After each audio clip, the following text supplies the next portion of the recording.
அப்பாடா! ஒரு வழியா நிஹாலுக்கு ஸ்கூல்ல லீவு விட்டாச்சு. பிள்ளைக்கு லஞ்ச்சு, பிரேக்ஃபாஸ்ட்டு, ஈவினிங் ஸ்நாக்ஸ்ன்னு அவருக்கு எல்லாமே பார்த்து பார்த்து கவனிச்சுக்கிட்டே ஆட்டமா ஆடி ஓடி முடிஞ்சாச்சு. ஸோ, இப்போ வீட்டில இருக்கிறவங்களையும் சேர்த்து நம்மளையும் கொஞ்சம் கேர் பண்ணிக்கலாம் இல்லையா?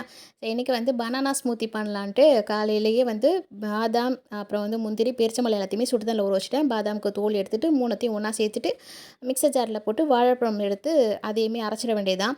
ஸோ, காலையில் பாதாம் பிசின் போட்டு பால் வந்து அதையுமே சேர்த்து எடுத்துக்கிட்டு தான் இருக்கேன்.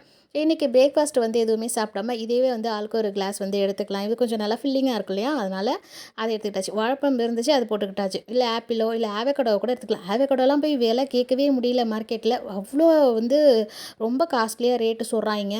அது எல்லா ஊர்லேயும் அப்படி தான் இருக்கா, இல்லை இந்த ஊரில் அப்படி தான் பண்ணுறாங்களான்னு தெரில. எதனால் இவ்வளோ விலையாக இருக்குன்ட்டு அதனால் பயந்துக்கிட்டு நம்மளுக்கு இது போதும் அப்படின்னு சொல்லிட்டு வாழைப்பழம் இருந்துச்சு, ஒரு 3 பழம் இருந்தது, அதையுமே அது கூட சேர்த்து நல்லா பால் சேர்த்து மிக்சர் ஜாரில் அடித்து எடுத்துட்டேன். பால் வந்து சில்லுன்னு இருந்தால் நல்லாயிருக்கும். பட் நான் வந்து அப்போ தான் காலையில் சூடு பண்ணி எடுத்து வச்சுருந்தேன்னா கொஞ்சம் லேசான இதாக இருந்துச்சு. பரவாயில்ல இந்த கூலிங் போதும்னு சொல்லிட்டு அதை ஊற்றி அடித்தாச்சு. அண்ட் லாஸ்ட்டாக கொஞ்சம் தேன் கலந்து அதையுமே நல்ல பேஸ்ட்டாக அடித்து எடுத்துக்கிட்டு வந்துக்கிட்டேன். நல்ல வந்து ஒரு சூப்பரான ஸ்மூத்தியாக இருந்தது. நம்ம சுகர்லாம் எதுவுமே இதுக்கு சேர்க்க வேண்டியதே இல்லை. ஒயிட் சுகர்லாம் கொஞ்சம் கொஞ்சம் அவாய்ட் பண்ணுறது ரொம்பவே நல்லது. ஸோ சம்மர் டைமில் இப்போ வந்து கொஞ்சம் கொஞ்சம் இந்த மாதிரி ட்ரிங்க்ஸ் ஐட்டம்ஸ், அப்புறம் வந்து மற்ற ரெசிபீஸ்லாம் உங்கள் கூட ஷேர் பண்ணலான்ட்டு யோசிச்சுட்டு இருக்கேன். நீங்கள் வந்து சப்போர்ட் பண்ணுவீங்க அப்படின்னு நினைக்கிறேன். ஸோ இதில் ஆளுக்கு ஒரு கிளாஸுக்கு காலையிலே கொஞ்சம் குடிச்சாச்சு. இது நல்லாவே ஃபில்லிங்காக இருந்தது. பசியே எடுக்கவே இல்லை. அந்தளவுக்கு நல்லா ஃபில்லிங்காக இருந்துச்சு. இவ்வளவும் வேலை பார்த்து நம்ம வந்து நம்மளையும் கேர் பண்ணிக்கிறது எதுக்கு தெரியுமா? இதை குடிச்சிட்டு சும்மா லீவை என்ஜாய் பண்ணுறதுக்கு கிடையாது. லீவு விட்டாலும் சரி, லீவு விடலைனாலும் சரி, நமக்கான இடம், மெயின் இடம் எது தெரியுமா?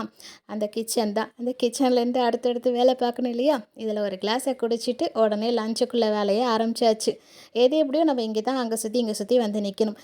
போய் உட்காந்துக்கிறேன், எனக்கு யாராவது செஞ்சு கொடுங்கலாம் சொல்ல முடியாது. நம்ம தான் பொறுப்பாக இருக்கணும். அங்கே நம்ம தான் நின்று செஞ்சே பார்க்கணும். இன்றைக்கின்னு பார்த்து தான் கொஞ்சம் டயர்டாகவும் லேசியாக இருந்த மாதிரி இருந்துச்சு. சமைக்கணுமா அப்படின்ட்டு. இருந்தாலும் சமைக்கணும் இல்லையா? சரி என்ன சமைக்கலான்னு ஒரே யோசனை. சாம்பார் போடலான்னு பார்த்தா கேரட், கேப்சிகம் இதாக இருந்துச்சு. நானும் ரொம்ப நாளாக கேப்சிகம் போட்டு சாம்பார் போடணும்னு யோசிச்சுட்டே இருந்தேன். பட் இன்றைக்கி செஞ்சு வந்தேன். கடந்ததே இந்த 2 பீஸ் தான் கடந்துச்சு. வேஸ்ட் ஆக்காமல் கேரட்டையும் அதையும் போட்டு சாம்பாருக்கு போட்டாச்சு.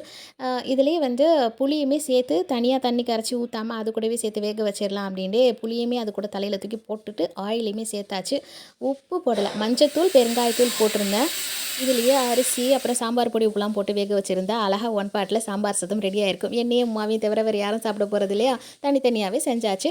அண்ட் சாம்பார் செம்ம சூப்பராக கேப்சிகம் வாசனையோட ரொம்ப நல்லா இருந்துச்சு. புளி போட்டது பெருசாக வித்தியாசம் தெரில. ஆனால் நல்லா வந்துருந்துச்சு. வேலையும் நம்மளுக்கு நேரமும் மிச்சமாயிடுச்சு அல்ஹம்துலில்லாஹ். இதுக்கு தொட்டுக்கிறதுக்கு பார்த்திங்கன்னா முதக்கண்ட கருவாடு, வாழைக்காய் பொரியல். இதுதான் இன்றைக்கி நம்ம வீட்டில் லஞ்சு. இன்ஷா அல்லாஹ் அடுத்தடுத்து இந்த சம்மர் ஹாலிடேஸில் ஏதாவது ரெசிபீஸ் புதுசாக ட்ரை பண்ணால் கண்டிப்பாக உங்கள் கூட ஷேர் பண்ணுறேன். மறக்காமல் சப்ஸ்கிரைப் பண்ணிக்கோங்க.